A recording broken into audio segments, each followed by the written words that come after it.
Hari ini kembali kita akan belajar satu kebenaran firman Tuhan yang terdapat di dalam Filipi pasal yang ketiga ayat yang ke-10. Beginilah firman Tuhan.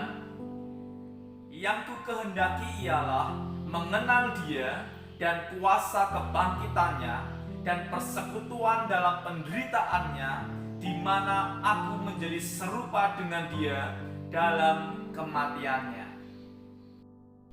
Paulus adalah orang yang memiliki kedalaman cinta dengan Tuhan.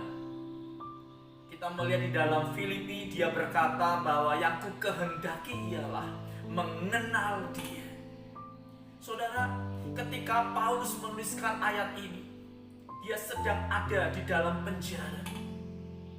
Artinya bahwa kedalaman cinta itu tidak pernah bisa dihalangi oleh apapun. Kedalaman cinta kita dengan Tuhan tidak pernah dibatasi oleh situasi, keadaan, kondisi apapun yang terjadi di sekitar kita. Penjara tidak pernah bisa menghentikan Paulus untuk memiliki pengenalan akan Tuhan. Yang menjadi persoalannya adalah apakah kita mau atau tidak memiliki kedalaman dengan Tuhan. Apakah setiap kita memiliki kerinduan yang begitu dalam untuk mengenal pribadinya. Roma 8 ayat 35 berkata, siapakah yang bisa memisahkan kita dari kasih Kristus? Entahkah penganiayaan, penderitaan, kelaparan, ketelanjangan, tidak ada satupun yang bisa memisahkan kita dari kasih-Nya, kecuali kita sendiri yang memilih untuk memisahkan diri dari cintanya. Tidak ada yang bisa menghalangi iman kita, kecuali kita sendiri yang memilih untuk berhenti beriman.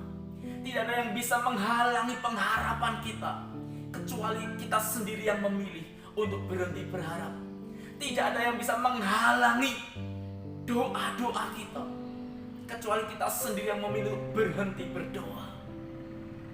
Hari ini, apapun keadaan, apapun situasi dan kondisi yang sedang terjadi dalam hidupmu, mari jangan pernah biarkan apapun untuk menghalangi kita, untuk menghentikan kita, untuk memiliki kedekatan dan keintiman dengan Tuhan.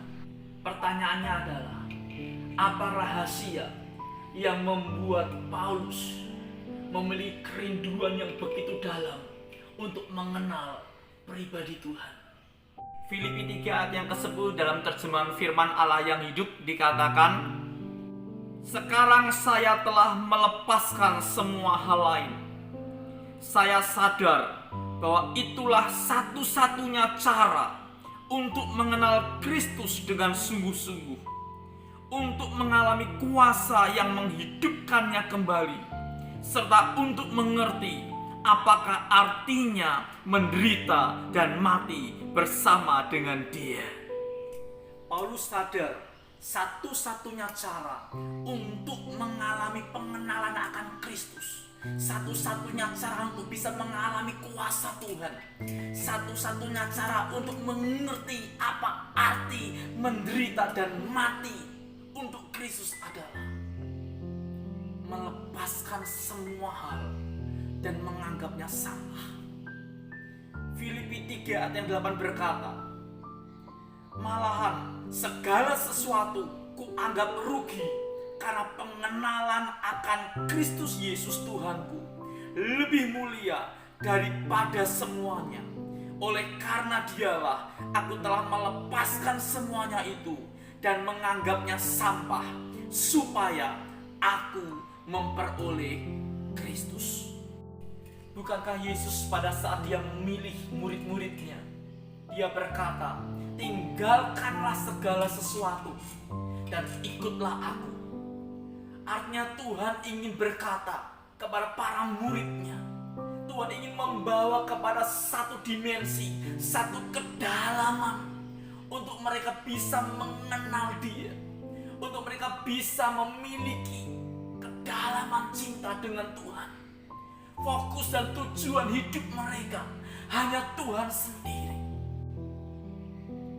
Dan Tuhan tahu yang merupakan satu penghambat untuk supaya kita tidak bisa memiliki kedalaman cinta dengan Tuhan adalah ketika kita tidak berani melepaskan segala sesuatu yang berharga dalam hidup kita. Kita tidak berani melepaskan apa yang kita anggap penting, yang kita anggap bernilai dalam hidup kita. Bukankah Yesus berkata, barang siapa mengasihi apapun melebihi aku, ia tidak layak bagiku. Seorang tokoh iman yang bernama Abraham, bagaimana Tuhan menguji Abraham ketika Tuhan meminta anaknya Ishak untuk dipersembahkan. Ishak adalah seorang pribadi yang paling berharga bagi Abraham. Tetapi ketika Tuhan meminta kepada Abraham, walaupun dengan berat hati, tapi karena Tuhan yang meminta, dia persembahkan anaknya Ishak. Dan saat Abraham ingin membunuh Ishak, Tuhan berkata, stop Abraham, sekarang aku tahu bahwa engkau mengasihi aku. Saudara, beranikah kita meneladani dari kehidupan Paulus? Beranikah kita berkata bahwa segala sesuatu kuanggap rugi karena pengenalan akan Kristus Yesus jauh lebih utama dari segalanya? Beranikah kita melepaskan segala sesuatu dan menjadikan Yesus itu yang paling berharga dalam hidupmu? Biar firman Tuhan ini memberkati setiap kehidupan saudara dan saya. Tuhan Yesus memberkati. God bless you.